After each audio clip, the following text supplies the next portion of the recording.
오늘은 사고력 수학 학부모 입 설명회를 합니다. 귀한 시간 내주셔서 감사합니다. 자료를 보면서 시작을 하겠습니다. 지금 오고 계신 분들 많으신데요. 그 기다리는 거 없이 바로 시작하겠습니다.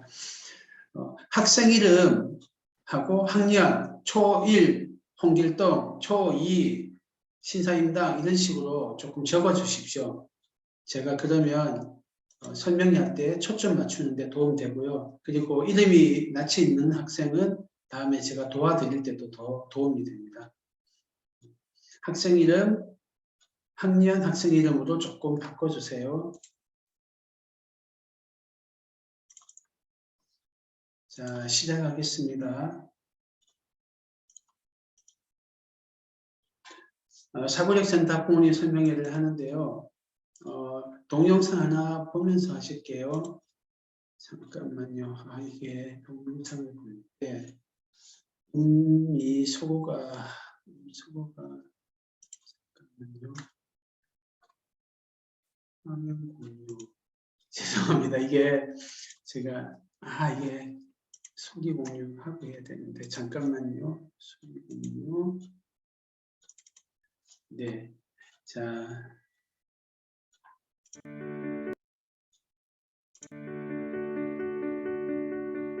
여기 몇십 년 전의 올림픽 경기와 최근의 올림픽 경기가 있습니다.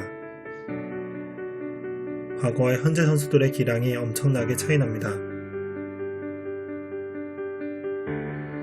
양서 선수가 2012년 금메달을 딴 경기와 80년 전 어떤 선수가 금메달을 딴 경기를 비교해봅시다. 80년 전 선수가 엄청 못하는 것처럼 보이지만 그 선수는 1932년 올림픽 때 2개의 금메달과 1개의 은메달을 땄습니다.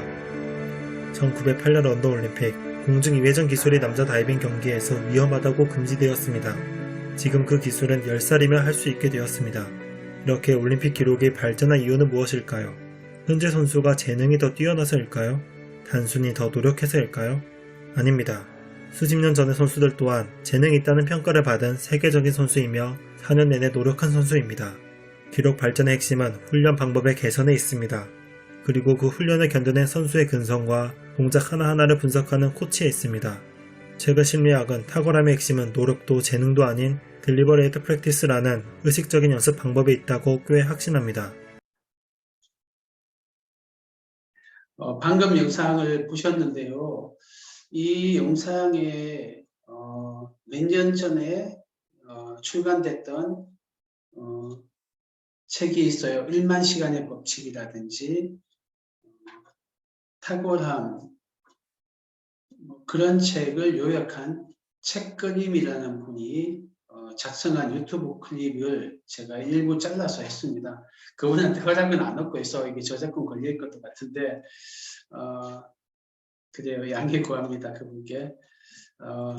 지금 그 담긴 내용처럼 수학머리가 타고난다고 생각하시는 분 많으신데요. 그런 게 근거가 없는 이야기는 아니에요. 예를 들면은 어릴 때부터 성실하게 열심히 수학 공부했는데 고등학교 가서 좀 놀던 학생한테 추월당하는 경우가 꽤 있거든요. 꽤 있어서 역시 수학은 안 하면 몰라도 똑같이 한다고 했을 땐 수학머리 있는 애가 잘하고 그 머리가 노력을 해도 개선이 안 되는 것 같으니까 수학머리는 타고난다 이렇게 많이들 생각하시는데요. 근데 실제로 그렇지 않습니다. 방금 비디오에서 보신 것처럼 한 80년 전 올림픽하고 지금 올림픽 선수들을 보면은 기술이나 능력의 차이가 엄청납니다. 타고난 재능으로만 보면은 체육 분야도 수학 못지않게 어쩌면 수학보다도 타고난 재능의 차이가 클 거예요. 하지만 80년 전, 몇십 년 전 우리 인류 중에서 가장 어떤 분야를 잘하던 사람의 유전자가 지금보다 그렇게 떨어진다고는 볼 수 없어요. 똑같은 유전자인데도 하는 기술의 차이도 엄청나고 기술보다 더 능력의 차이도 또 엄청나게 나거든요. 그게 의식적인 훈련, 좋은 방법으로 훈련하니까 유전자는 비슷해도 능력 차이가 굉장히 나더라. 수학머리도 비슷합니다. 타고나는 유전자의 차이는 없지는 않습니다. 있거든요. 하지만 좋은 방법으로 훈련한다면은 그 머리 차이를 타고난 유전자의 차이를 뛰어넘어서 수학적 사고력이 개발될 수 있습니다. 그는 제가 한 20년 가까이 이 분야에 일하면서 수도 없이 목격했던 거고요. 다른 스포츠 분야, 학문 분야, 예술 분야 여러 분야에서도 타고난 DNA 외에 후천적인 노력에 의해서 능력이 개발되고 재능이 개발되는 거 많이 봅니다. 자, 조금 더 하겠습니다.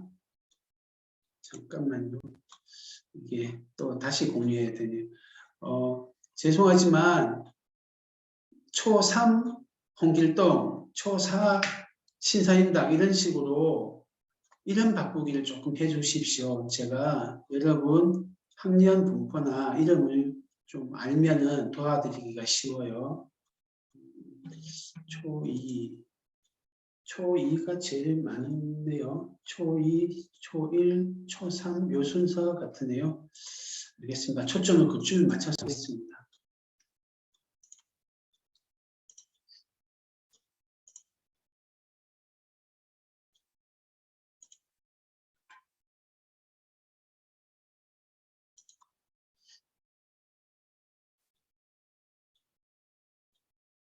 아이고, 컴퓨터 느려서 이게 작동이 빨리 안 되네요.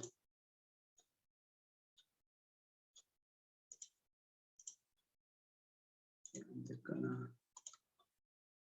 요거는 아까 보신 동영상이고, 수학머리에 대한 몇 가지 학부모님들의 문의사항 또는 뭐 의문 또는 속설 이런 것들이 있어요. 그것에 대해서 오늘 다루면서 어떻게 하면 수학머리를 좋게 만들까, 우리가 어떻게 도와줄 수 있을까, 그런 거를 설명해 드리겠습니다. 몇 가지 속설이요. 심한 문제 많이 풀면 되는 거 아닌가요? 그래서 뭐 최상위, 옛날에는 A급 수학, 뭐 왕수학, 응용 뭐 이런 것들을 많이 풀렸어요. 심한 문제 많이 풀면 사고력이 강해진다.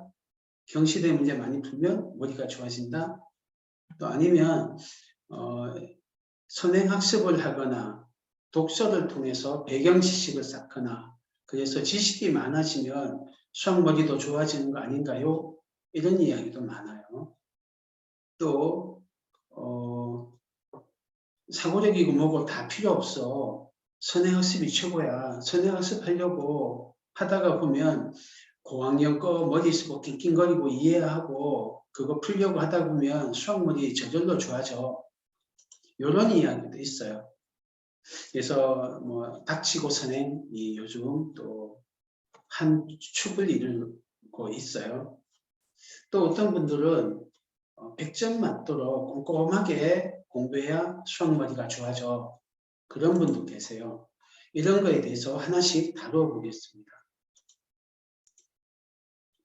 자, 첫 번째, 수학머리에 대해서 사고력은 후천적으로 기를 수 있다. 아까 동영상 클립에서도 조금 보셨지만 이거는 뭐 증거가 너무나 많습니다. 수학머리도 타고나는 게 있지만 후천적으로 기르는 게 훨씬 더 영향이 크다.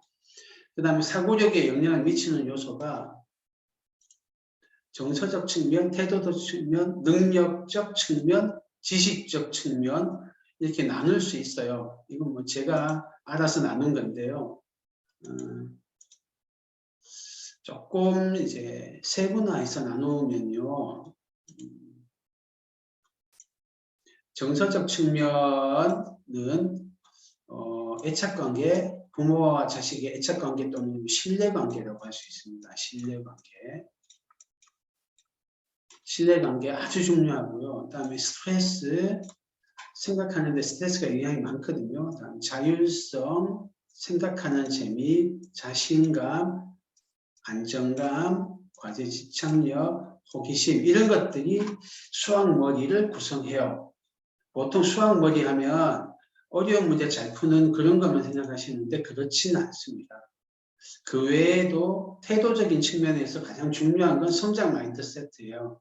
그다음에 탐구하는 태도, 탐구 후에 확정하는 태도, 메타 인지하는 태도, 논리적으로 생각하는 태도, 막혔을 때 돌아갈 수 있는 유연성, 또 정교성 이런 것들이 태도적 측면이에요. 그 다음에 보통 똑똑한 애가 있고 수학 잘하는 애가 있어요. 우리가 똑똑하다 할 때 대부분의 경우는 이 학습 능력이 좋거나 독해력 또는 이해력이 좋은 경우예요. 이해력.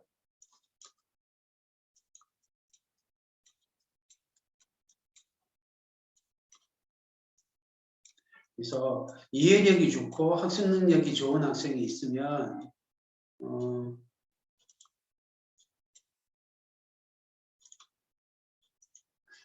뭐 똑똑하다는데 이렇게 일반적인 능력이 뛰어나서 똑똑한 학생들이 수학까지 다 잘하는 건 아니에요. 그거는 여러분이 경험이 좀 있으실 거예요. 소위 나는 문과 타입이야 하는 분들 중에 학습 능력 좋고 독해력 좋고 이해력 좋고 집중력도 있고 그런데 수학은 좀 자신 없어. 보통 수학에 한 2등급 정도까지는 괜찮은데 그 이상 완전 킬러 문제를 풀고 하는 건 잘 못해. 이런 분들이 있어요.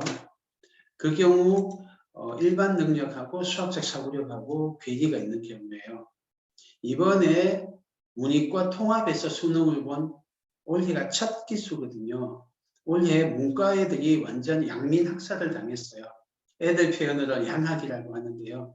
양민학살을 당해서 수학 1등급 안에 문과 애들이 거의 없습니다. 90% 이상이 이과 출신이 1등급을 받았어요. 2등급까지도 80몇 프로가 이과 애들이에요. 문과 애들은 거의 없어요. 작년까지 문과 따로 이과 따로 성적을 낼 때는 문과 애들 중에 1, 2등급 받아서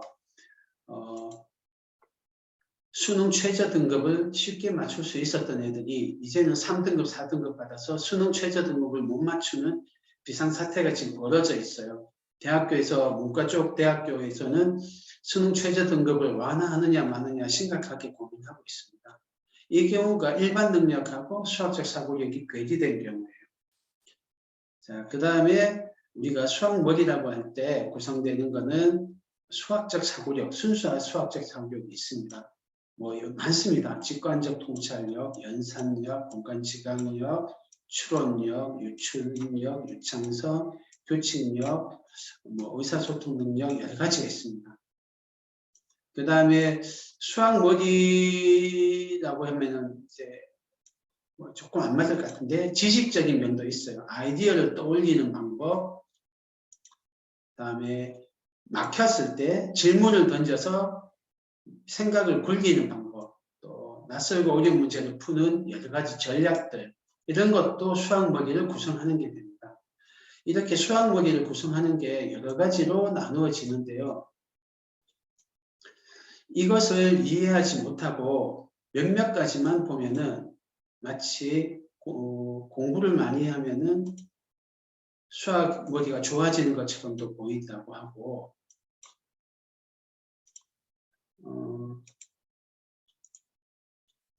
지식을 많이 쌓으면 수학 머리 좋아진다고 생각하고 어려운 문제 많이 풀면은 수학 머리 좋아진다고 생각하시는데 조금씩 다릅니다. 자세하게는 그 다음으로 넘어가서 따져볼게요. 이제 수학 머리를 구성하는 거 여러 가지가 있습니다. 아까 말씀드린 대로 정서, 태도, 능력, 지식 여러 가지 측면에서 수학 머리를 볼 수 있는데요. 그 중에서 오늘 설명이 상당히 이렇게 일방적인 강의 형태라 지루하실 수 있어요. 어떡하죠? 얼굴 보고 하면 좀 나은데 이거 일단 목소리 톤이라도 조금 힘있게 할게요. 조금 강의식으로 됩니다. 양해 부탁드립니다. 가장 중요한 거 하나만 꼽으라면 저는 마인드셋이라고 생각합니다. 마인드셋, 뭐 마음가짐쯤 되는데 정확한 번역이 아니라서 외국어 그대로 쓸게요. 성장 마인드셋. 이거는 뭐 제가 생각하기에는 수학뿐만 아니고 이 학생들이 어떤 공부를 하든지 심지어 인생을 살아가는 데 있어서도 꼭 갖췄으면 하는 마음가짐이에요. 어떤 거냐면요. 이런 거예요. 나는 지금 잘 안 돼. 하지만 그거는 내가 근본적으로 이걸 못할 사람이기 때문에 타고난 재능이 여기까지이기 때문이 아니고 지금은 실패해도 내가 노력하면 잘할 수 있어. 내가 성장해서 성공할 수 있어. 이런 믿음이에요. 이런 마음가짐이에요. 저희가 생각하기에 학생들이 머리를 개발하고 또 머리를 쓰는 데 있어서 자기가 가진 사고력에 반의 반도 발휘 못하는 경우를 많이 봅니다. 그 경우의 대표적으로 성장 마인드셋이 아닌 고정 마인드셋, 고착 마인드셋을 가지고 있는 경우예요. 그 경우에는 자기 사고력이 100인데 한 20, 30밖에 못 쓰는 것 같아요. 그래서 저희가 생각하기에 사고력은 타고난 머리나 뭐 지식의 문제라고 생각하실 수 있는데 가장 먼저는 가슴과 믿음의 문제예요. 막혀서 좌절감이 들 때 나는 잘할 수 있어 라고 생각하는 사람은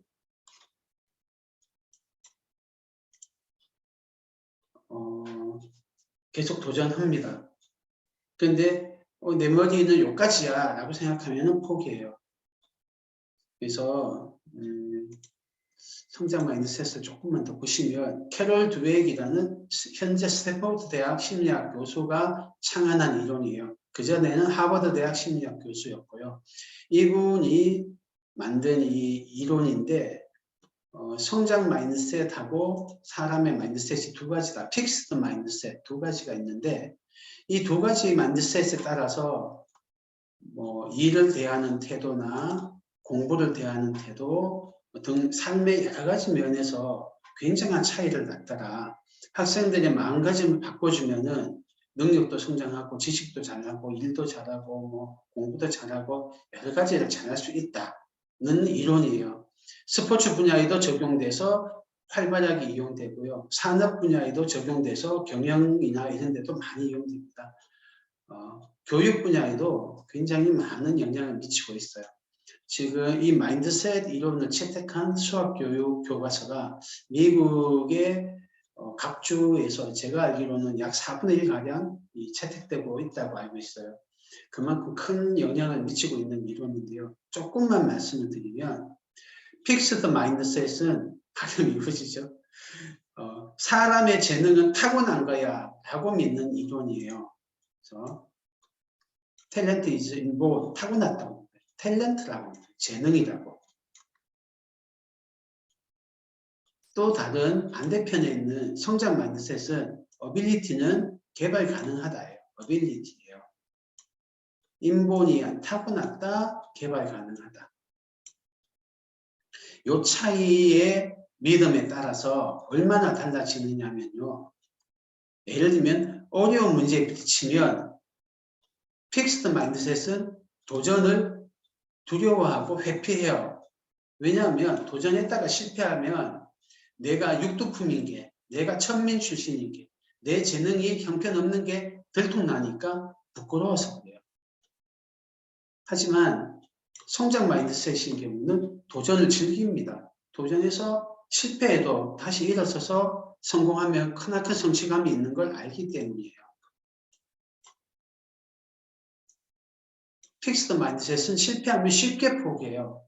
하다가 안 풀리면 이거 내 머리가 여기까지 가서 못 푸는 거야. 나는 수학 머리가 나빠서 여기까지밖에 못해. 이렇게 생각하는 거예요. 하지만 계속 도전합니다. 성장 마인드셋은 쉽게 포기 안 해요. 그 다음에 고착 마인드셋은 노력이란 거는 그닥 중요한 게 아니야. 타고난 재능이 제일 중요하고 재능이 좋은 사람이 수학 머리가 좋은 사람이 노력하면은 나는 따라갈 수가 없어. 이렇게 믿는 거예요. 성장 마인드셋은 노력이 가장 중요하다고 생각해요. 현재 내가 힘이 약해도 노력하면 힘이 세질 수 있어. 지금 이 문제를 못 풀어도 이거를 이해하지 못해도 내가 노력하면 풀 수 있고 내가 노력하면 이해할 수 있어. 이런 거예요. 대표적인 성장 마인드셋하고 고착 마인드셋의 차이가 어떤 학생들은 큰 시험을 앞두고 친구들한테 나 진짜 공부 하나도 안 했어. 어제까지 막 놀았어. 남자애들은 대학교 가서 시험 전날까지 술 퍼먹고 놀았어. 이런 애들이 있어요. 그 학생들이 어떠냐면 이 이야기를 왜 하냐면 내가 성적이 혹시 안 나와도 이거는 내 재능의 차이가 아니고 내가 노력을 안 했을 뿐이야. 그러니까 나를 너무 얕보지 말아줘. 라고 외부에도 이야기하고 자기 스스로도 이렇게 하는 거예요. 그래서 성장 마인드셋을 가지느냐 고착 마인드셋을 가지느냐에 따라서 결과도 엄청난 차이가 납니다. 미국에서 중학교 1학년 들어갈 때 아이들의 마인드셋을 조사했어요. 그래서 성장 마인드셋 가진 애 100명, 고착 마인드셋 가진 100명을 추출했어요. 성적이 똑같은 애들끼리 추출했어요. 그런 다음에 2년 동안 지켜봤더니 성장 마인드셋 가진 애들은 학년이 갈수록 성적이 조금씩 올라가고요. 고착 마인드셋 가진 애들은 성적이 떨어져요. 미국만 그런가 해서 피사라고 전 세계 OECD 국가에서 4년에 한 번씩 시험 쳐서 평가하는 교육 관련 단체가 있어요. 그 피사에서 조사를 했어요. 마인드셋하고 피사 성적하고 관계를 보니까 성장 마인드셋 가진 애들이 약 20% 가까이 성적이 더 높아요. 이거는 전 세계에서 많이 했고요. 우리나라에서도 여러 번 실험했습니다. 저는 여러분이 이걸 꼭 한번 보셨으면 좋겠어요. 우리나라에서도 KBS, MBC, EBS 이런 데서 여러 가지로 많이 했거든요. 그래서 성장 마인드셋 이렇게 치고 유튜브 찾아보시면 과거에 다큐멘터리나 이런 거 했던 거 나옵니다. 한번 보시면 진짜 공감되실 거예요. 어떤 분이 자녀를 서울대 또 의대 이렇게 보내신 분이 있는데 그분이 유튜브에서 유명한 분이에요.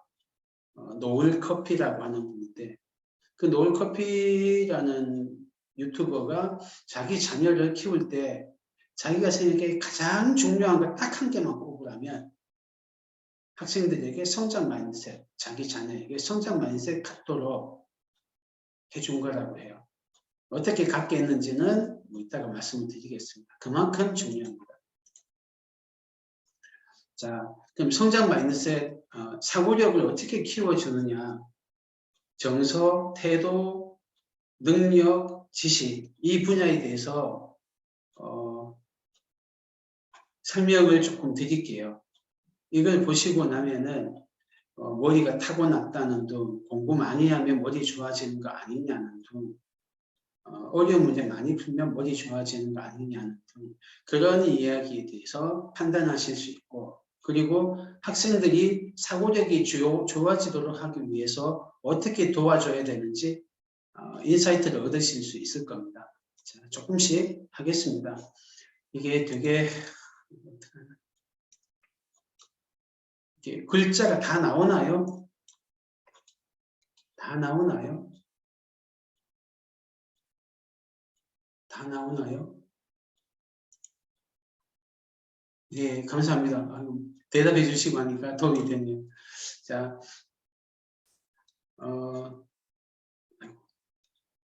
지식보다 능력보다 정서와 태도가 중요합니다.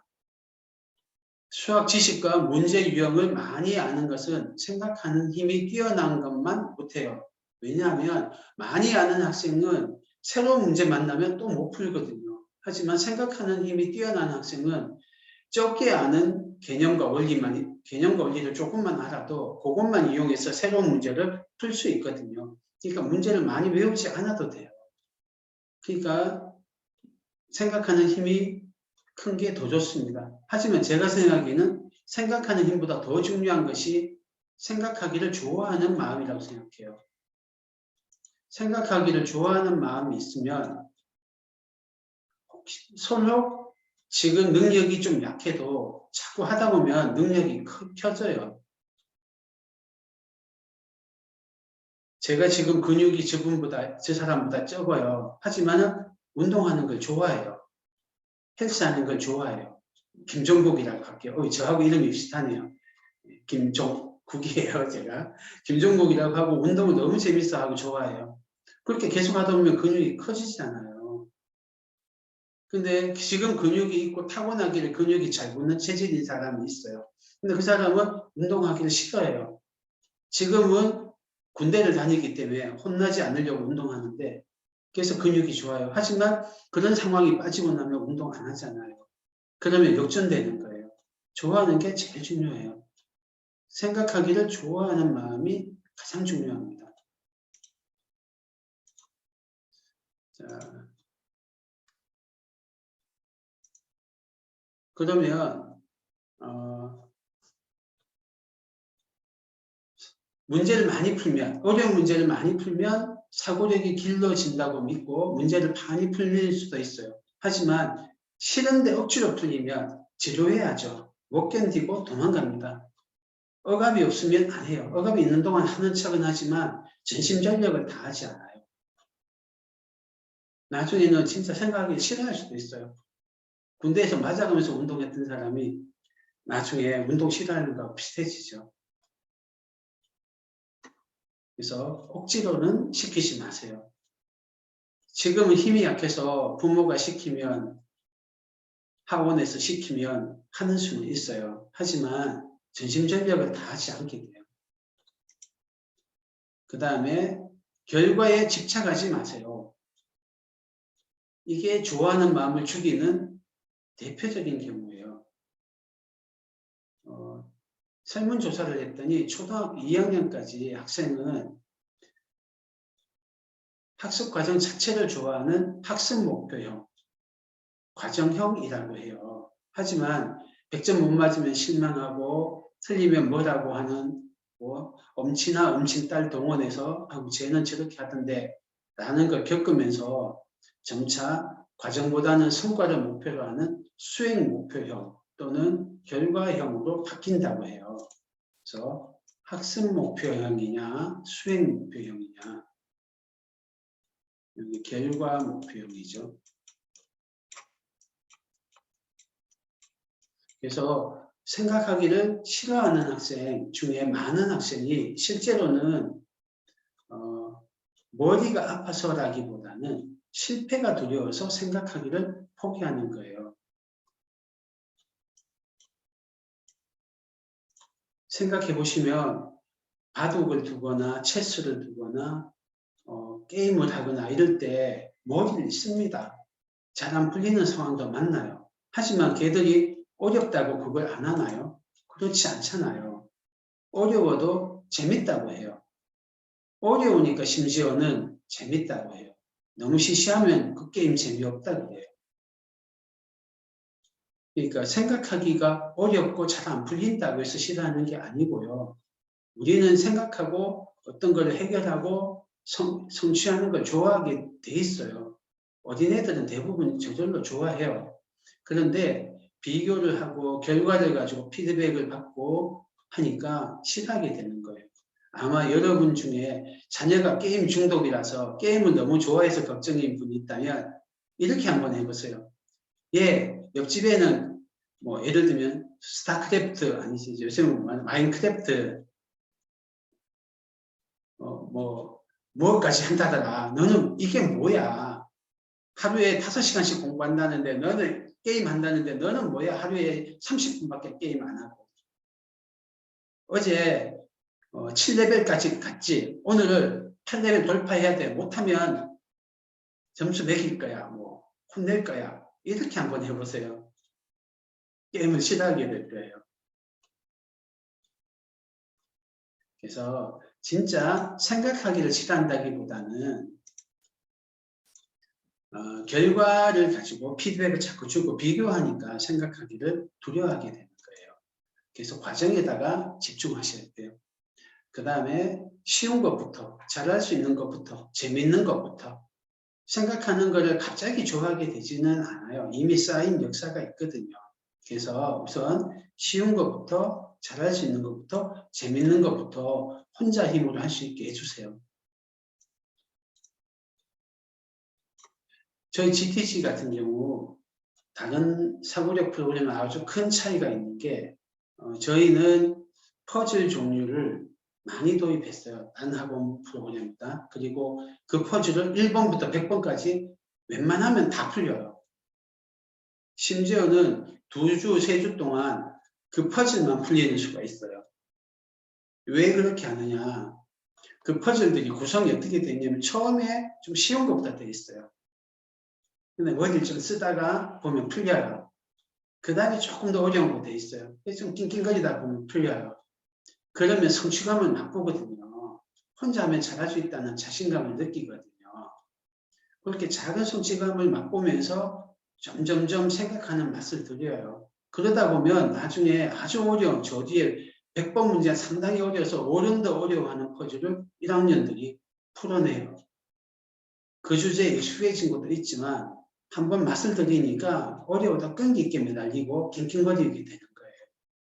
그래서 저희는 일부러 쉬운 것부터 잘할 수 있는 것부터 재밌는 것부터 해서 쭉 할 수 있게 해요. 꼭 저희 학원 프로그램 이용 안 하시더라도 집에서 퍼즐 같은 거 이용하시면 도움이 됩니다. 그래서 저희는 퍼즐 많이 푸는데 이유가요. 교과로 생각을 하면 좋죠. 배운 것 중에 하면 좋은데 걔들은 정답이 있는 문제거든요. 그리고 심지어는 풀이 과정도 정해져 있어요. 요거는 통분을 한 다음에 또 한다. 뭐 이런 식으로 풀이 과정까지 정해져 있는 경우가 많아요. 그런 거를 하면은 문제를 만나면 잘 안 풀리면 아 이건 내가 몰라서 그런가 보다. 또 못 풀 때마다 부정적인 피드백을 받았기 때문에 주눅이 쉽게 들어요. 그래서 눈치를 보게 되고 안 풀리면은 자꾸 가르쳐 주세요 하게 돼요. 하지만 퍼즐은 그런 압박감이 없거든요. 정답을 구해야 된다 압박감이 없어요. 못 풀다 못 풀어도 뭐라고 구박 안 하죠. 하다가 던져놨다가 좀 며칠 있다 해도 누가 구박을 안 해요. 그래서 퍼즐은 만만하게 틀리는 것을 쉽게 경험할 수 있어요. 그런데 쉽게 틀리다가 한 번씩 성공하면 성취감이 있거든요. 그래서 퍼즐이 생각하는 성취감을 맛보게 해주는데 참 도움이 돼요. 그래서 퍼즐을 이용하시면 도움이 됩니다. 그리고 퍼즐이 성취감 맛보는 것뿐만 아니고 문제 해결 기법, 단서를 찾아내고 조그마한 점지를 평가하고 요 길이 맞는지 저 길이 맞을지 안 가보고도 판단하는 그런 기술이나 기법이 생겨요. 그래서 퍼즐을 이용하시면 잔소리 안 하고 생각하도록 할 수 있어서 좋습니다. 그 다음에 사고력에 생각하는 재미 다음으로 중요한 것은 자신감과 안정감이에요. 이게 사고력의 정서적 요소입니다. 자신감하고 안정감. 자, 어떤 학생은 배운 건 잘 푸는데 안 배운 건 잘 못 푸는 학생이 있어요. 상당히 똑똑한 학생인데도 그래요. 그런 학생을 제가 여러 번 보는데요. 이 학생들이 학년이 올라갈수록 익점이 되고 떨어지는 수학 성적이 떨어지는 대표적인 학생들이에요. 여러분 아시는지 모르겠는데 왜 음소거가 안 되지? 제가 모두 음소거 하는데 잘 안 돼요. 혹시 음소거 안 되신 분은 셀프로 음소거 좀 부탁드립니다. 그리고 이거 왜 안 되지? 잠깐만 음소거 안 되신 분 확인 좀 부탁드려요. 제가 왜 안 되지? 잠깐만요.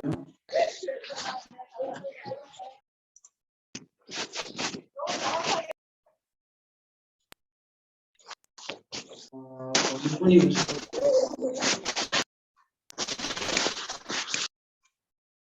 이제 제가 음소거 해제 안 되도록 했습니다. 자, 다음 필요할 때 말씀을 드릴게요. 죄송합니다.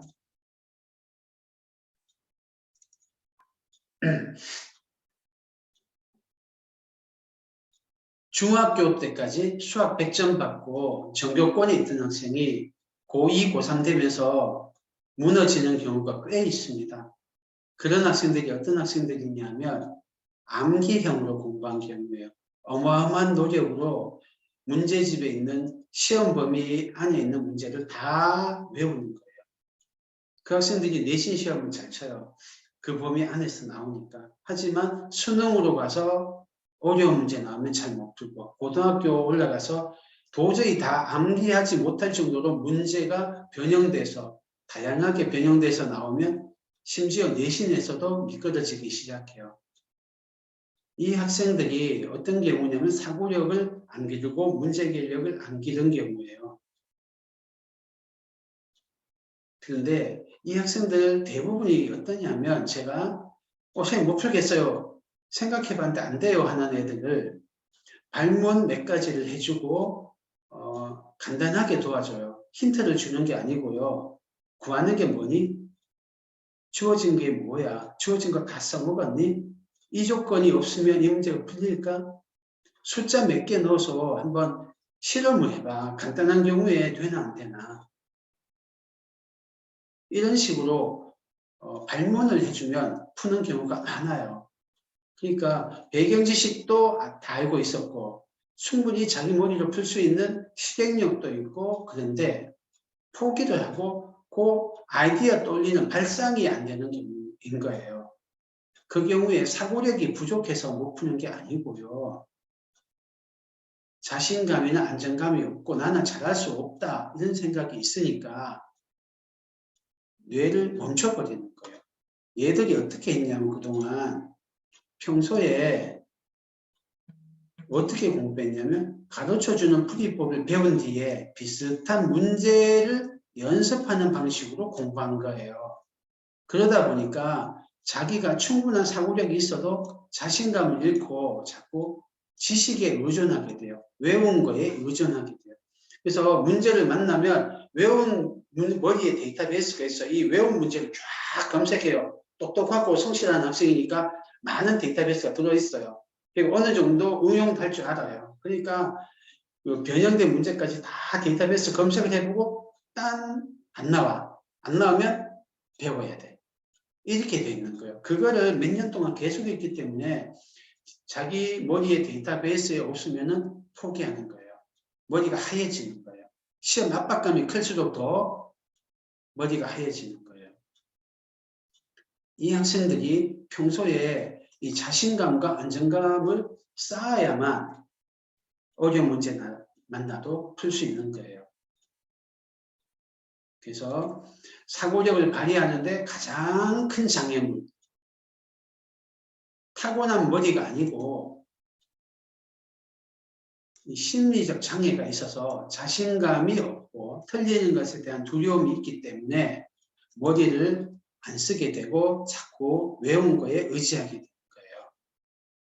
그래서 이 멘탈을 개선을 해줘야 됩니다. 우리 학원에 처음 오는 외부 학생들 중에 모르면 선생님 저 모르겠어요. 근데 네가 모르는 거 알아. 모르다고 이 문제를 냈어. 우리가 한번 탕배해보고 생각해보는 거야. 모르는데 어떻게 해요? 가르쳐 주세요. 이렇게 해요. 심지어 집에 가서 우리 학원 흉을 봐요. 뭐라고 흉을 보냐 하면 이 학원은 갔더니 하나도 안 가르쳐주고 저보고 다 생각하라고만 해요. 학생이 이제 좀 재치 있는 학생을 저보고 그렇게 해요. 선생님 너무 날로 먹는 거 아니에요? 딴 학원은 선생님이 칠판에 막 가르쳐주고 제가 잘하는지 못하는지 체크하고 그렇게 하는데 선생님은 저보고 생각만 하라 그러고 날로 먹는 거 아니에요? 그렇게 유머스럽게 하는 애가 있어요. 저희 학원 학생 중에 한 어머니께서 처음 와가지고 저희 학원을 선생님을 비판하는 거예요. 저한테 원장한테 연락해서 처음 왔더니 이 선생님이 안 가르쳐주고 학생 보고 생각만 하란다면서 이런 경우가 어디 있냐고 돈 아깝다고 선생님 혼 좀 내라고 그래서 제가 말씀을 드렸어요. 혼자 생각하고 낑낑거리고 해야 다음에도 생각하는 맛도 느끼고 생각하는 힘도 길러집니다. 자꾸 가르쳐주면 기억에 의존하게 돼요. 그래서 저희가 안 가르쳐주고 혼자 하도록 유도합니다. 교사는 그거를 가이드해주고 발문을 해주고 그런 것만 해요. 직접 가르쳐주는 거는 되도록 안 합니다. 그래야 애들이 머리가 좋아져요. 이런 취지를 말씀드렸어요. 아 그러냐고. 그러고 이제 그대로 괜찮았어요. 그 학생이 계속 다녔어요. 6개월인가 8개월인가 뒤에 또 그 학부모님이 전화 오신 거예요. 교사가 바뀌었거든요. 새로운 교사가 이제 갔는데 좀 신입 선생님이에요. 저한테 항의 전화를 하시는 거예요. 이 선생님이 가르쳐 주신다고. 우리 애가 이제 생각하는 맛을 알아서 혼자서 풀고 싶어 하는데 이 선생님이 자꾸 잘 못 풀고 있으면 가르쳐 주려고 하신다고. 제발 선생님한테 좀 교육 잘 시키라고. 그렇게 하시더라고요. 자, 그래서 중요한 거는 자기 머리 문제가 아니고 학생들의 멘탈이 두려운 마음, 틀리는 것에 대한 두려움, 자신감을 상실한 거. 이 자신감 상실의 배후에는 고정 마인드셋, 픽스드 마인드셋이 깔려 있어요. 틀리면 내가 육두품인 게 들통나니까 틀리면은 안 돼. 틀리면 창피해. 이런 게 있는 거예요. 그거를 해줘야 돼요. 그래서 애들한테 어떤 걸 해야 되냐면 틀리는 건 부끄러운 게 아니야. 틀리는 건 부끄러운 게 아니야. 틀리는 거는 부끄러운 게 아니다. 요걸 알려줘야 돼요. 그런데 많은 애들은 틀리면 부끄러운 거야. 라는 그런 메타인지를 가지고 있어요. 왜냐하면 대부분의 학습이라고 하는 게 가르쳐 준 다음에 제대로 아는지 모르는지 빠르게 정확하게 할 수 있는지 없는지 체크를 해요. 그래서 100점 맞으면 좋고 1등으로 끝내면 좋고 2등이면 말고 그런 식으로 해요. 제가 생각하는 최악의 학원이 하나 있어요. 뭐 다른 학원도 많겠지만 제가 아는 최악의 학원이 대치동에 있는 땡땡 학원이에요. 저는 이 학원 출신들을 몇 명 겪으면서 너무나 그 학생들이 안타깝고 불쌍했어요. 그 학원이 어떤 학원이냐면 연산 쪽에 좀 특화된 학원이에요. 저학년들이 많이 다니는 학원인데 그 반에서 다 가장 빨리 100점 맞으면 걔는 빨리 내보내는 거예요. 100점 맞은 순서대로 내보내요. 그래서 애들끼리 계속 느리고 부정확하면 부끄러운 거야. 창피한 거야. 너는 진골이고 너는 성골이고 너는 육도품이고 계속 애들 등급을 지는 거예요. 한 줄 세우는 거예요. 그래서 거기 출신들이 가끔 우리 학원에 오거든요. 오면은 가장 중요한 특징이 그 학생들은 다 1등 못하면은 막 멘탈이 부서져요. 완전 유리 멘탈이에요. 틀릴까봐 점점해요. 모르면 알려달라고 하고 좀 어려우면 울고 도망치고 막 그래. 그래서 저는 정말 최악이다 라고 생각했던 학원이 있어요. 근데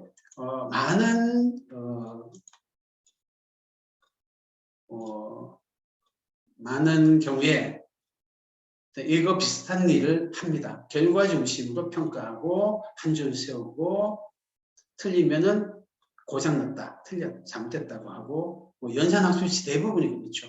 빠르고 정확하지 않으면 계속 훈련을 시키죠. 그래서 빠르고 정확하게만 하던 애들은 안 풀리면 바로 멘탈이 부서져요. 알려달라고 해요. 근데 애들한테 틀리는 거는 엑서사이즈가 아니고 프로블럼을 하려면 해결하려면 반드시 필요한 거야. 꼭 필요한 거야. 프로블럼이에요. 엑서사이즈가 아니고 프로블럼이에요. 엑서사이즈가 아니고 프로블럼이에요. 그러니까 틀리려면 틀리는 게 꼭 필요해. 틀릴 거가 두려웠을 텐데 도전을 했구나. 잘했다. 과학자들은 틀렸다고 안 하고 실패했다고 안 하고 실험했다고 해. 틀린 거 잘 잡으면 성공의 실마리가 숨어 있어. 이렇게 해줘야 돼요. 그래야 애들이 마음 놓고 생각을 할 수 있어요. 먼 길을 갈 수 있어요. 두려움이 가득하면은 조금 가다가 답이 안 보이면 이거 아닌가 보다 하고 돌아오고 조금 가다가 아니면 돌아오고 제대로 가고 있었는데도 자신 있게 멀리 못 나가요. 자꾸 외우려고 들어요. 그 다음에 틀리면 부끄러운 거야 말고 혼자서는 잘할 수 없어라는 메타인지를 가진 자의식을 가진 경우는 자꾸 외우려고 들죠. 뭐 대부분의 이렇게 교육 방법이 가르쳐주고 따라하기라서 자기 혼자서 성공해본 경험도 없어요. 자기는 늘 누가 가르쳐준 거 응용해서만 했지 생판 모르는 거는 성공해본 경험이 없는 거예요. 그래서 나는 어려운 문제 만나면 잘할 수 없어라고 생각할 수 있어요. 그게 대표적인 게 접니다. 제가 어려운 문제 만나면 잘할 수 없어라고 생각을 했어요. 특히 기하 쪽에 있어요. 기하 문제는 어떻게 이 보조선을 올리는지 모르겠는 거예요. 그래서 야, 이 문제 풀이를 발견하는 사람은 진짜 천재다. 나는 그만큼 머리가 안 좋아서 이 답을 알 수가 아이디어를 떠올릴 수가 없어 하고 저는 외웠어요. 근데 나중에 폴리아라는 수학자이자 수학교육자가 쓴 어떻게 문제를 해결할 것인가라는 책을 보면서 큰 충격을 받았어요. 혼자서도 낯선 문제, 어려운 문제 풀 수 있고 그 능력은 개발 가능하구나. 그래서 거기서 시키는 대로 해보니까 저도 못 풀 줄 알았던 문제가 풀리고 안 떠오르던 보조선이 떠오르는 거예요. 그런 경험을 하면서 학생들한테 수업을 해보고 20년 동안 해보니 이제는 그게 진리라는 걸 알게 됐어요. 그래서 학생들의 메타인지 마음가짐을 바꿔주는 게 중요해요.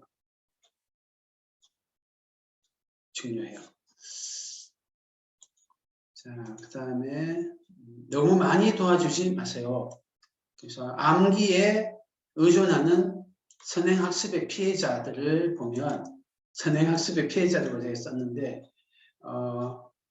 배운 뒤에 비슷한 문제를 연습하는데요. 너무 많이 도와줘서 그런 것 같아요. 그래서 도와줄 때에도 풀이법을 모두 알려주지 말고 가장 좋은 거는 알려주는 게 최악이고요. 힌트도 별로예요. 힌트도 저는 별로인 것 같아요. 더 좋은 거는 가장 좋은 건 발문이고요. 발문이 가장 좋고요. 발문 다음으로 좋은 거는 작은 문제를 풀어주는 거예요.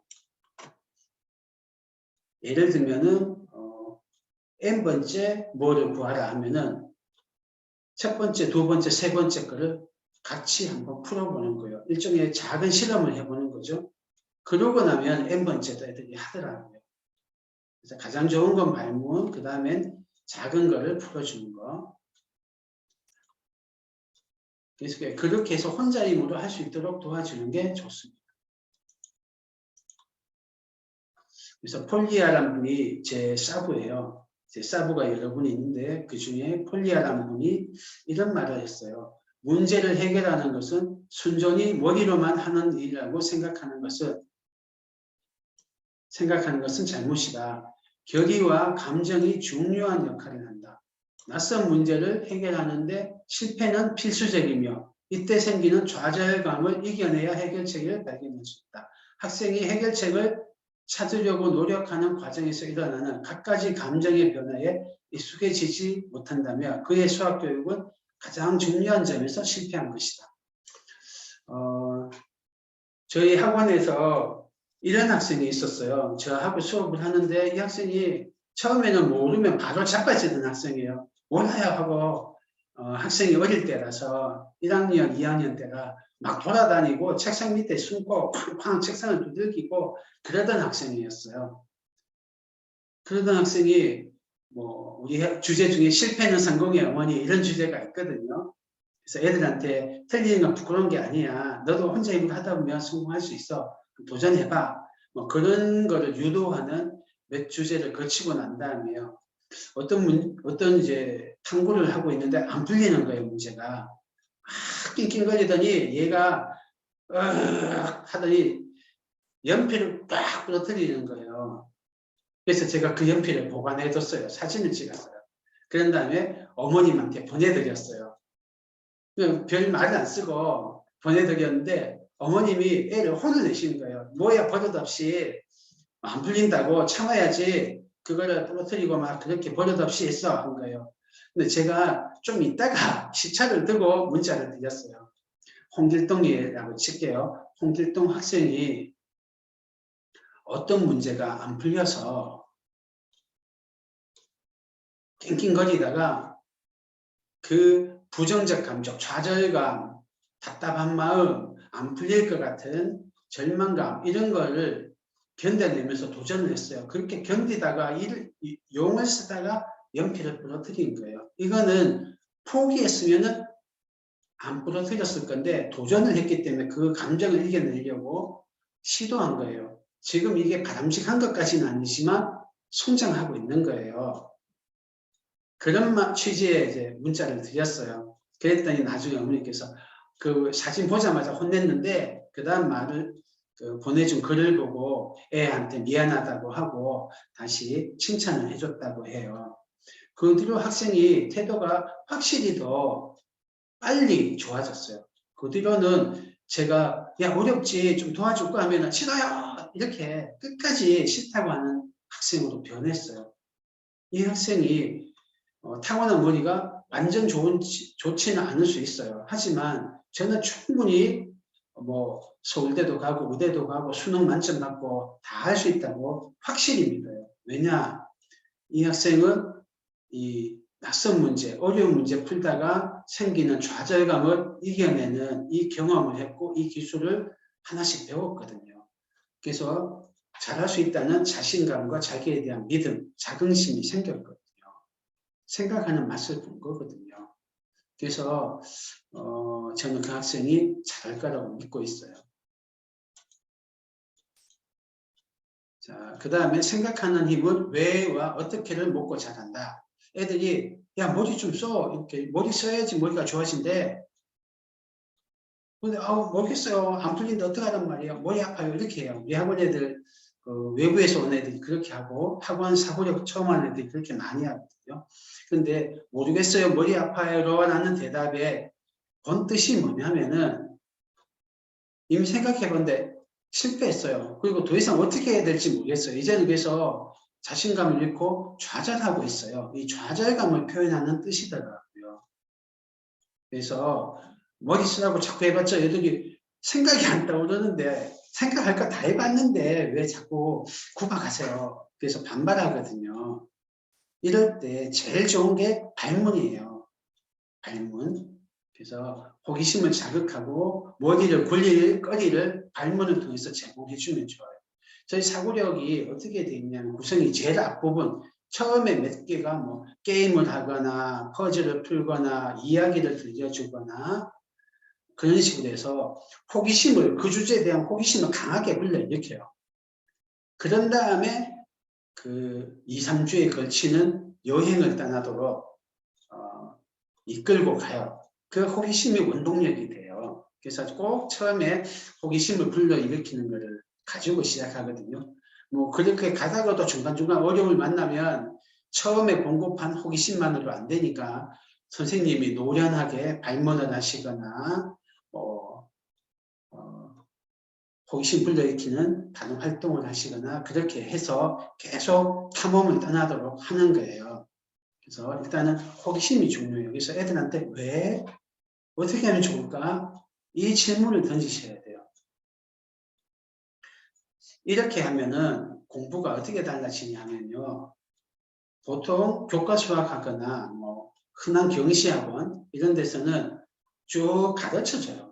선생님이 칠판에서 편서해서 가르쳐주고 학생이 비슷한 문제 풀고 조금 더 심화된 문제 풀고 그렇게 하거든요. 근데 GTT 사고력 수학 같은 경우는 왜 그럴까? 왜? 어떻게 하면 좋을까? 이런 식으로 학생들이 생각하고 탐구하도록 유도하거든요. 그러니까 학생들이 좀 오래 걸려요. 약간 시끄럽고 소단하고. 그런데 직접 가르쳐주면 5분에 끝날 거를 50분 동안 하는 경우가 있어요. 근데 이렇게 자기가 왜 어떻게를 던져가지고 그 질문에 답을 하는 방식으로 공부했던 애들은 일단은 탐구 능력이 개발돼요. 다음에 재미가 있어요. 그리고 난관에 부딪힐 때마다 자기가 일어날 수 있어요. 나중에는 스스로 탐구하는 질문을 만들 수 있는 학생도 돼요. 그래서 주입식 하는 것보다는 훨씬 응용 능력, 활용 능력도 커지는 것 같아요. 저희가 도형의 넓이를 할 때 보통 교과학원에서는 삼각형의 넓이, 사각형의 넓이, 이런 사다리꼴의 넓이, 평행사변형의 넓이 이런 공식을 가르쳐주고 그 공식을 이용해서 문제 푸는 것을 많이 하거든요. 그런데 사고력 수학에서는 이 넓이를 어떻게 하면 좋을까를 탐구식으로 구성해요. 그래서 단위 넓이를 하고 단위 넓이의 몇 배로 나타내면 비교하기 좋구나. 근데 직사각형은 단위 넓이의 가로 세로 1cm짜리 1제곱cm라는 단위 넓이의 몇 배를 비교하기 좋은데 삼각형은 어떻게 비교하면 되지? 평행사변은 어떻게 비교하면 되지? 사다리꼴은 어떻게 비교하면 되지? 이렇게 해요. 그러다 보면은 도형을 잘라서 옮겨 붙이는 거, 2배로 키워서 단순화하는 거, 쪼개가지고 기본 도형으로 환원하는 거, 뭐 이런 기술들을 써가면서 탐구해요. 5분이면 그 공식을 다 알려줄 거를 50분, 심지어 2시간 동안 자기가 생각을 해서 해요. 근데 그렇게 한 애들은 도형의 넓이 문제가 나오면 다양한 전략을 이미 익혔어요. 그래서 활용을 잘해요. 왜 이 도형의 넓이를 이렇게 했는지 잘 이해를 해요. 그래서 어려운 문제 나도 잘 풀어요. 가장 중요하게는 생각하기를 좋아하는 마음, 탐구하는 힘, 생각하는 힘 이런 게 커져 있어요. 그래서 지식을 습득한다는 것만 보면은 효율이 낮아도 사고력 수학이 훨씬 더 좋더라. 특히 어린애들한테는 그렇더라. 그 다음에 이거는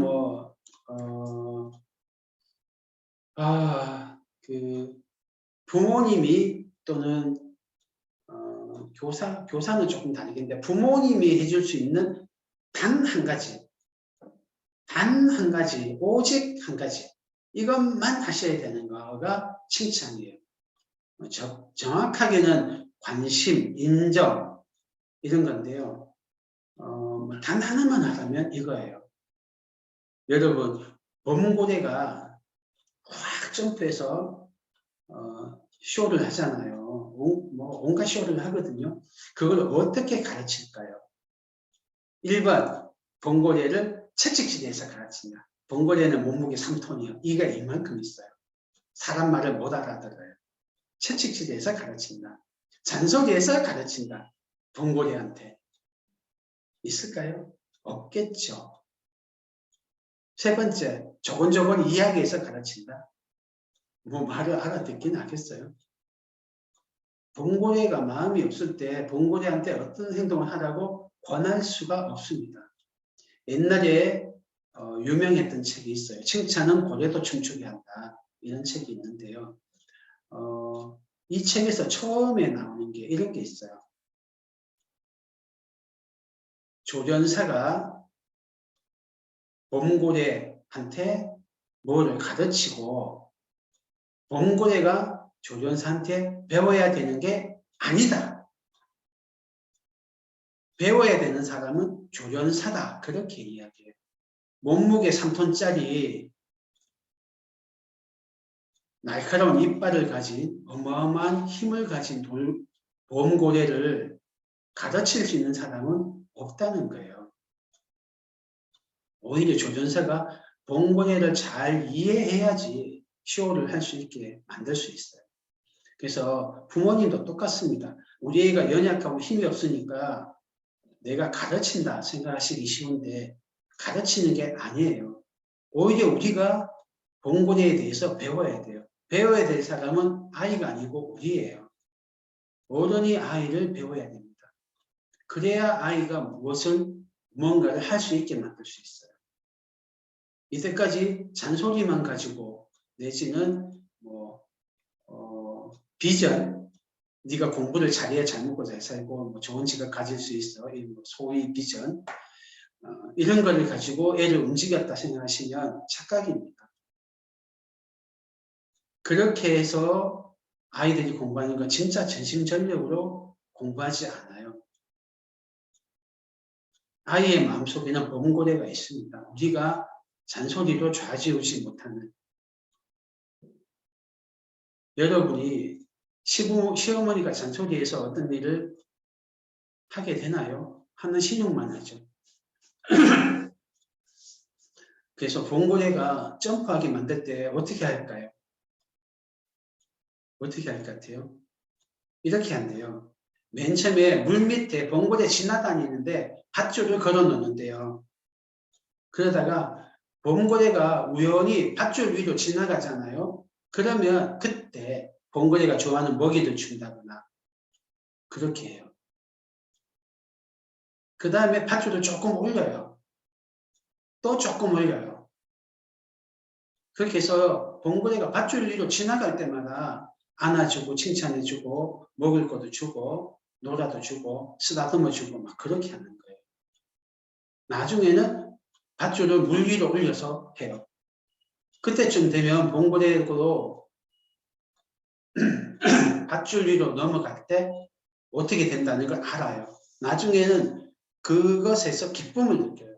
쇼를 하잖아요. 그러면 관객들이 박수치고 막 하는 거가 밧줄을 넘어갈 때, 점프해서 넘어갈 때 그걸 다 아는 거예요. 그러니까 성취감, 만족감까지 느끼는 거예요. 범고래를 훈련시키는 방법이 이 칭찬밖에 없습니다. 여러분이 우리 아이들이 생각하게 만들려면 오직 하나, 칭찬밖에 없어요. 이 칭찬도 물론 기술이 필요합니다. 몇 가지를 말씀드리면요. 칭찬에 개선의 여지, 늘 개선의 여지가 있는 건 칭찬해야 돼요.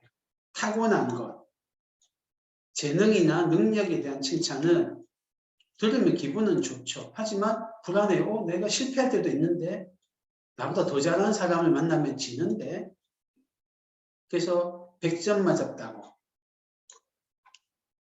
똑똑하다고 칭찬하는 것은 오히려 교만하게 만들거나 불안감을 키워요.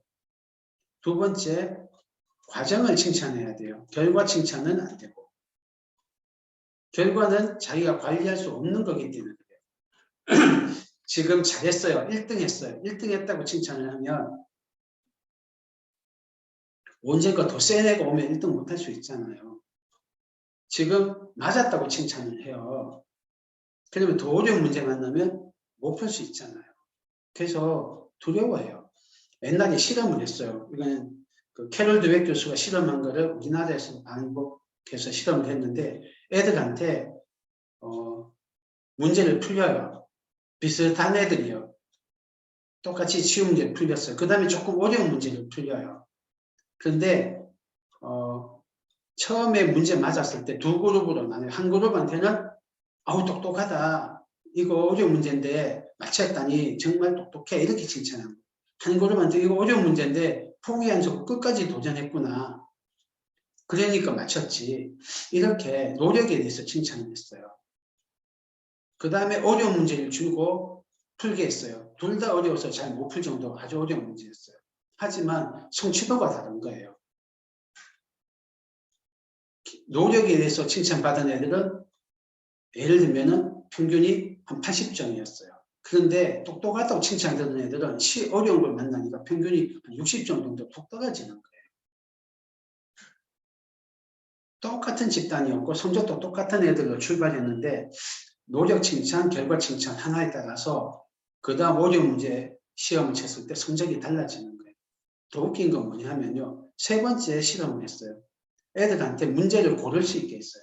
하나는 어려운 문제야. 하나는 쉬운 문제야. 어떤 문제 풀래? 하니까 재능에 대해서 칭찬을 들은 애들은 똑똑하다고 칭찬 들은 애들은 쉬운 문제를 고르는 거예요. 왜? 하니까 쉽잖아요. 쉬운 게 좋아요. 이렇게 하는 거예요. 근데 노력에 대해서 칭찬 들은 애들은 어려운 문제를 골라요. 왜 이걸 골랐니? 하니까 쉬우면 너무 시시해요. 어려운 걸 붙들고 머리를 써야지 재미가 있어. 이렇게 하는 거예요. 그래서 똑같은 칭찬을 하시더라도 과정 칭찬을 하셔야 돼요. 그리고 칭찬도 보상이기 때문에 칭찬보다 더 좋은 거, 칭찬도 독이 있어요. 그래서 칭찬을 받다가 보면 독립적이지 못하고 실수할까 두려워하고 거들먹거리는 아이를 만들 수도 있는 거예요. 그래서 결과보다는 과정을 즐기도록, 남을 이기는 경쟁보다는 자기를 향상시키는 경쟁을 하도록, 실패를 두려워하기보다는 성공을 원하도록 칭찬하셔야 되고요. 그렇게 독이 없는 칭찬은 가장 중요한 것은 축하예요. 관심이에요. 관심과 축하를 해주시면 돼요. 오, 100점 맞았구나. 축하해. 그렇게 노력하더니 점수가 안 틀렸구나. 저번에 실수해서 네가 낑낑거리고 실수를 안 하려고 노력하더니 이렇게 됐구나. 관심과 축하. 이게 독이 없어요. 그리고 더 잘할 수 있으면 어려움을 만났을 때 격려를 하고 지금보다 너는 더 잘할 수 있어라고 기대를 해주는 게 애들을 돕는 건데요. 일단은 단 하나 한다면 칭찬밖에 없습니다. 이게 칭찬을 하라는 뜻이 아니고요. 잔소리를 하지 말라는 뜻이에요. 질책을 하지 말라는 거예요. 이거 어려운 이야기죠. 얘가 자꾸 예를 들면 실수를 하고 있는데 어떻게 잔소리 안 하면 고칠 수 있나요? 지적을 해야 실수를 알고 고치죠. 계속 실수하는데 그냥 놔둬요? 이런 분들 있어요. 공부 안 하고 놀고 있는데 유튜브만 보고 있는데 게임만 하고 있는데 놔둬요? 봉고래가 밧줄 밑으로 돌아다닌다고 잔소리를 하면 되나요? 저 연사가 죽죠. 그런 봉고래가 온갖 묘기를 하게 만들어요. 오직 칭찬으로. 게임만 하고 유튜브만 보고 실수를 많이 하고 쉬운 문제 자꾸 틀리고 공부 안 하고 그거를 고치는 게 잔소리로 하려고 하시면 봉고래와 맞서는 거라고 생각하십시오. 이 모든 걸 고치는 게 칭찬이에요. 오직 칭찬이에요. 이건 좀 긴 이야기예요. 긴 이야기인데 한 번 더 독립된 학부모님 설명회에서 한 번 더 할게요. 제가 저번에도 한 번 약속드렸는데 올해 안에 한 번 더 할게요. 이 이야기는 긴 이야기입니다. 하지만 사고적 수학은 이런 원리로 구성이 되어 있어요. 저희 선생님들이 이런 마음가짐으로 수업하시도록 제가 강조합니다. 다음에 암기형 학습, 탐구형 학습. 그래서 외우지 말고 탐구하게 해라. 요건 아까 좀 말씀드린 거라 빨리 지나갈게요. 근데 중요한 거는 이런 내용이 중요합니다. 탐구하게 하는 게 좋은데 탐구할 여유를 줘야 탐구할 수 있어요. 수백 문제씩 풀면서 탐구할 수는 없어요. 그래서 숙제 너무 많이 눈에 노는 꼴을 못 본다고 자꾸 숙제 많이 하는 걸 좋아하시는데 진짜 좋은 숙제는 탐구하게 하는 숙제예요. 100문제 내줘서 쉴 새 없이 풀게 하는 것보다는 좋은 문제 10문제 내고 그걸 탐구하게 하는 게 좋아요. 근데 이거 어렵더라고요. 어려워요. 집에서 애들이 유혹이 너무 많은 거예요. 그래서 검사받는 숙제에 길들여져 있는 애들은 10문제를 생각해와 하면은 다 별표해버려요. 풀리는 것만 풀고. 그런 게 있어서 어려운데 이것도 긍정적으로 개선은 가능합니다. 이건 긴 이야기라 다음에 한 번 더 할게요. 자, 탐구형이 좋다. 그리고 나서 이런 거가 있어요. 한 번은 이런 조사를 했어요.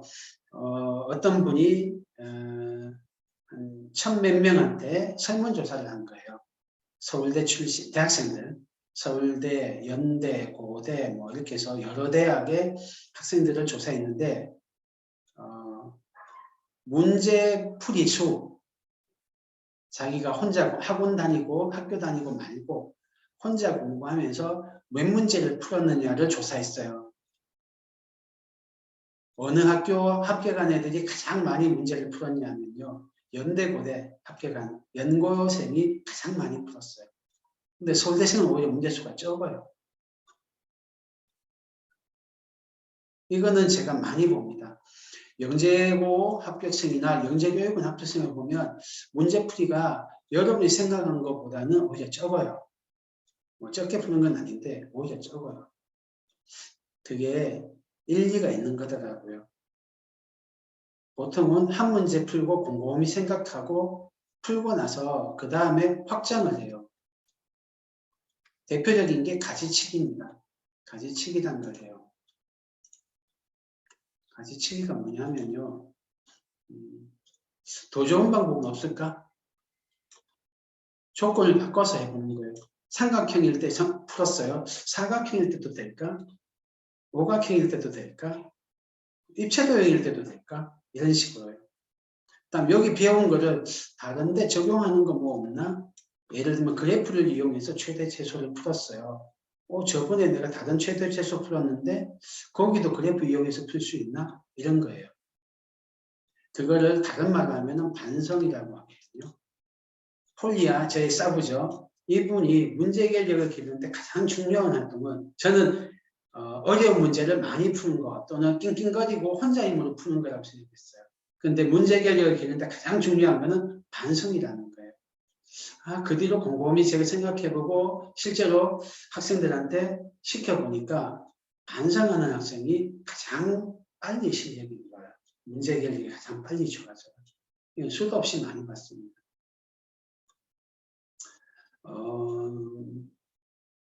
그 다음에 독서 좋죠. 폭넓은 독서 매우 중요합니다. 이런 게 학습 후 활동이라고 하는데요. 이런 거를 할 수 있는 여유를 주시기 바랍니다. 운동에도 비슷해요.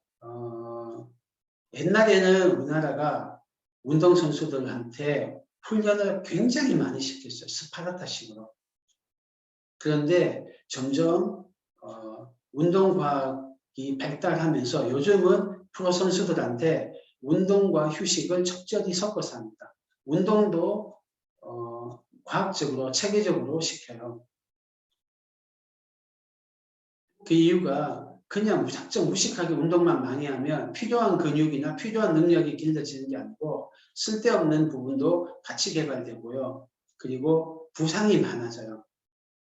근육이 잘 안 자라요. 오히려 근육이 잘 자라려면 한 번 운동하고 48시간인가 지나야 된다 하더라고요. 그래야지 부상 없이 근육이 빨리 자란대요. 이거하고 비슷하다고 보시면 됩니다. 문제, 어려운 문제. 이것만 하면 부상이 생긴다. 능력이 생각보다 안 자란다.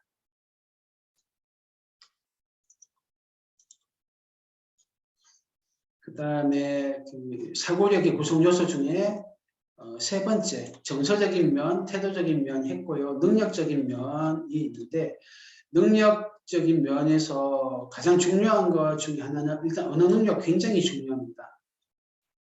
그 다음에 작업 기억력이 굉장히 중요해요. 이거는 연구 결과가 많이 나와 있는데요. IQ하고 대학 입시하고 상관관계는 거의 상관관계가 없어요. IQ가 좋은 애들이 머리에는 확실히 좋고 뭐 다 잘하는데 입시에는 그닥 상관관계가 없어요. 이 변수가. 그런데 작업 기억력이라고 있습니다. 이거는 입시와 상관성이 아주 높아요. 작업 기억력이 뭐냐면요. 여러분이 전화번호를 외워서 전화번호 단추를 누르잖아요. 하나의 작업을 하면서 다른 작업을 할 수 있는 능력이에요. 그래서 하나의 작업을 하면서 붙들고 있어야 돼요. 전화번호를 붙들고 있으면서 지금 전화번호 키를 누르는 거거든요. 인간의 작업 기억력이 대체로 비슷해요. 숫자로 치면 7개에서 8개 기억해요. 그게 우리 전화번호 자릿수의 비밀이에요. 전화번호가 10자리면 한번 봐야 돼요. 기억해서는 못해요. 작업 기억이 7개에서 8개로, 8개에서 9개로 하나만 더 기억할 수 있어도 성적이 엄청 올라가고 머리도 엄청 좋다 이런 소리를 들어요. 문제 해결력도 강해져요. 원래는 이제 발달 장애에 있는 지적 발달 장애에 있는 사람들을 위해서 개발된 기술인데요. 그게 이제 일반인 비장애인한테도 도움이 되는 걸 알고 요즘은 두뇌 개발용으로 많이 써요. 그래서 작업 기억력을 개발하는 앱도 있고요. 그래요. 이제 그 작업 기억력을 개발하는 이제 앱이 대표적인 게 NBAC 이런 게 있어요. NBAC. 쓰기 어렵네요. BACK예요. 네. NBAC 이라는 게 있어요. 뭐 이런 앱도 이용하시면 뭐지 좋아요. 근데 애들은 좀 하기는 어려워하더라고요. 저희 학원에서는 사고력 시간에 이거 집어넣어서 하고 있는데 뭐 수업 시간이 짧으니까 평소에 쭉 해주시면 도움돼요. 이거 하면은 확실히 좋아집니다. 그다음에 뭐 이런 여러 가지 다른 것들이 있습니다.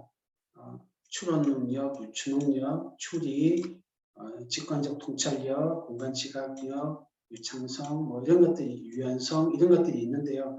이런 것들은 뭐 부모님들이 전문적으로 개발하시기 조금 어려운 면이 있어요.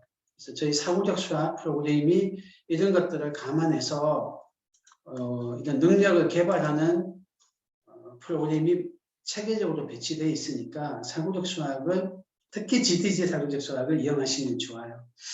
딴 데는 능력 개발하는 게 조금 등한시되어 있어요. 예를 들면 공간 지각력을 개발하려면 많이 만져야 되거든요.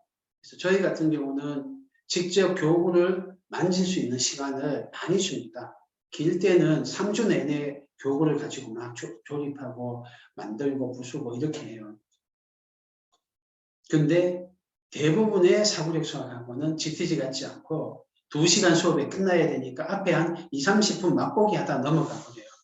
그러니까 능력이 개발될 수 있는 시간을 충분히 못 주는 것 같아요. 저희는 이 능력 개발이 중요하다 생각해서 다루는 지식은 오히려 좀 줄더라도 몇 개 지식은 덜 다루더라도 능력을 충분히 개발할 수 있게 시간을 줍니다. 그 다음에 기술적 측면 뭐 이런 것들이 있습니다. 너무 길어져서 다를 못하겠는데요. 이런 내용이 중요합니다. 실패를 통해 인내하는 걸 배우고 조그만 전진에 평가하는 것을 배우고 핵심적 아이디어를 기다리는 것, 또 아이디어가 나타났을 때 모든 힘을 집중하는 것을 배워야 돼요. 제가 이걸 배우고 문제 해결력이 굉장히 강해졌어요. 그리고 너무 지루하죠? 빨리 넘어갈게요.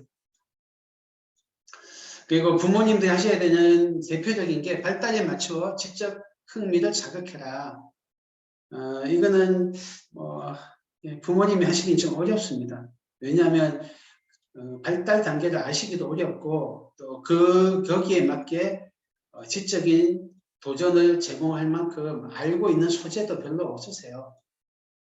그래서 이거는 좀 전문가한테 맡기시고 그걸 대표적으로 잘하는 데가 사고력 수학, GTG 사고력 수학입니다. 다만 문제집을 너무 많이 풀리지 마십시오. 이것만 제가 강조를 해드릴게요. 여기 100점 맞으려고 문제집을 여러 번 풀리는 수가 있으세요. 이러면 머리 좋아지는 걸 착각하시는데 그렇지 않습니다. 첫째, 시간을 뺏겨요. 그래서 깊이 탐구하시는 기회가 없어집니다. 자꾸 아는 건데 작은 실수 때문에 자꾸 반복하다 보면 공부가 실증나고 흥미를 잃게 돼요. 그 다음에 다 아는 거니까 그 다음은 실수 줄이려고 반복하는 거니까 공부는 적당히 때우는 거라는 정신적 게으름이 생겨요. 자기 에너지의 30%만 공부하고요. 70%는 딴 생각하고 그렇게 해요. 정신적 게으름이 생겨요. 그래서 본질적인 부분을 이해했고 또 어느 정도 기본적인 걸 숙달이 됐으면 100점은 아니더라도 90점 정도 되면 나가야 돼요. 나가서 꼭 지적 흥미를 자극해야 돼요. 그래서 반복학습 너무 많이 시키지 말고 레벨을 올리십시오. 아니면 심화를 시키든지. 이것만 제가 강조할게요. 그다음 개념과 원리도 뭐 그냥 외우지 않고 왜 다르고 설명할 수 있게 하시면 좋습니다. 설명할 수 있게. 그래서 개념과 원리도 저희는 발견식으로 합니다. 탐구해서 발견하도록 개념과 원리를 사고력 수학에서 했고요. 현실에 적용하면 좋고요. 그 다음에 개념과 원리를 확장해보면 좋은데요. 제일 중요한 건 이거 다른 사람한테 설명하게 하십시오. 엄마가 잘 몰라. 약분 통분이 어떤 거야? 뭐 분모의 크기가 다른 분수를 어떻게 더하면 돼? 이렇게 물어보시고 설명하게 해주세요. 설명하는 거 듣고 와 우리 딸, 우리 아들 최고야. 잘 몰랐는데 알게 됐어. 고마워. 이렇게 해주시면 돼요. 설명이 아주 중요합니다. 이제 그 다음 저희 GTG가 어떻게 되어 있느냐, 어떻게 구성되어 있느냐인데, 이거 빨리 지나갈게요. 저희가 이런 원리로 되어 있습니다. 그래서 쉬운 것부터 재밌는 것부터 잘할 수 있는 것부터 하고 한 주제에 푹 빠질 수 있는 충분한 여유를 줍니다. 그리고 능력이 성장하는 충분한 숙속 시간을 줍니다. 그리고 학생의 발달에 맞게 좋은 문제를 체계적으로 배치해서 발달에 맞게 지적 자극을 제공함으로써 사고력을 개발합니다. 이게 오늘 말씀드린 것을 압축해서 저희가 프로그램을 구성했어요. 어떻게 되어 있냐면 처음에 생각 열기로 호기심을 불러일으킵니다. 탐구할 의욕을 불러일으켜요. 탐구할 수학적 경험을 쌓게 해요. 그래서 생각 열기를 한 다음에 그 다음에 알아보기 탐구하기 해서 직접 해봐요. 요건 준정답면체라는 걸 애들이 직접 만들어 보는 거예요. 교사는 지식을 가르쳐 주는 사람, 주입하는 사람이 아니고요. 안내하고 격려하고 도전을 자극시키고 활동을 조직하고 막혔을 때 발문하고 코칭해주는 사람이에요. 그래서 탐구를 떠나는 탐험대장 그런 역할입니다. 그렇게 탐구하고 다음에 요거 볼게요. 자, 탐구한 다음에 확장을 해요. 정다면체를 준정다면체를 한 다음에 축구공보다 더 잘 고르는 다면체는 없을까? 문이랑 수술 좀 이따가 해. 굴리고 할게. 네. 자, 굴린다. 네. 오, 더 간다, 더 간다. 너무 많이 간 것 같기도 하고. 이거 완전히 뽑아놨는데요. 내 거. 네. 지금 이게 방금 굴린 게 축구공보다 더 잘 굴르는 다면체거든요. 그래서 애들한테 직접 실험하고 왜 이게 어떤 건 잘 굴르고 어떤 건 안 굴를까? 어떤 게 영향을 미칠까? 그런 걸 탐구하는 거예요. 그래서 애들이 그래요. 어떤 건 덜컹덜컹거려서 잘 안 굴러요. 통통 튀어서 잘 안 굴러요. 어떤 애는 큰 게 잘 굴러요. 그럼 공은 작으면 잘 안 굴을까? 하면 아니네. 그럼 통통 튄다는 게 뭘까? 뾰족한 거가 바닥에 걸리면 퉁 튀더라고요. 그럼 뾰족한 걸 뭐라고 하지? 그게 왜 그럴까? 뾰족한 거 아닌 걸 어떻게 알지? 뭐 이렇게 하면 파스칼의 원리라는 게 있어요. 그런 것도 나오고 해요. 그렇게 하면서 잘 고르려면 어떤 조건이 있어야 될까를 탐구하게 돼요. 이게 탐구식 수업이에요. 그리고 저희가 숙제로 문기틀이라는 걸 합니다. 문제를 구하는 것, 주어진 것, 풀이, 요약 이렇게 해가지고 학생들이 쓰게 만들어요. 그래서 분석하고 계획하고 풀고 반성하는 이런 틀을 잡아주는 서술형 문제들을 내줍니다. 마지막으로 배를 만들고 싶다면 목재를 모으게 하고 일을 지시하고 일감을 나눠주지 말고 그들에게 저 넓고 끝없는 바다에 대한 동경심을 키워줘라. 이게 생텍쥐베리가 한 말인데요. 멋있어서 제가 써먹었습니다. 저희가 애들은 번고래예요. 애들은 번고래예요. 애들이 번고래이기 때문에 우리가 할 수 있는 게 몇 가지가 없습니다. 애들에게 생각하는 게 재밌는 거야. 넌 잘할 수 있어. 이 경험을 제공해 주는 게 가장 큰 것 같아요. 예. 오늘 진짜 역대급으로 설명형이었는데요. 질문 있으신 분 질문 받을게요. 채팅으로 하셔도 되고 그걸로 하셔도 됩니다. 말로 하셔도 됩니다. 제가 음소거를 해결해 드릴게요. 그리고 자료를 오늘 했던 자료를 띄워 드릴게요. 폰이나 탭인 분은 이 자료가 안 보이실 거예요. 그런 분은 이 번호도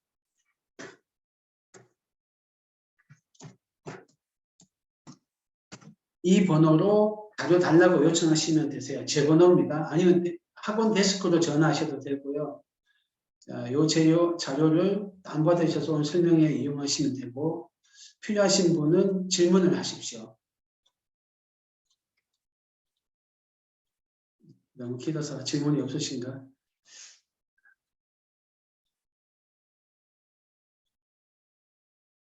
질문 없으세요?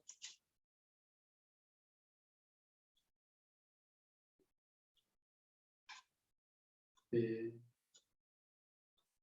그래. 채팅이 안 되나요? 채팅이 막혔나요?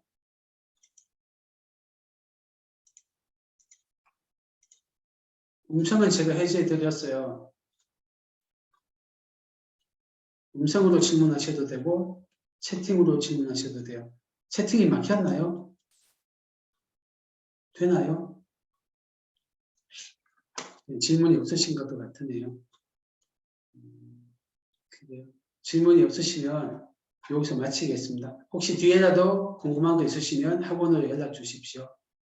긴 시간 감사합니다.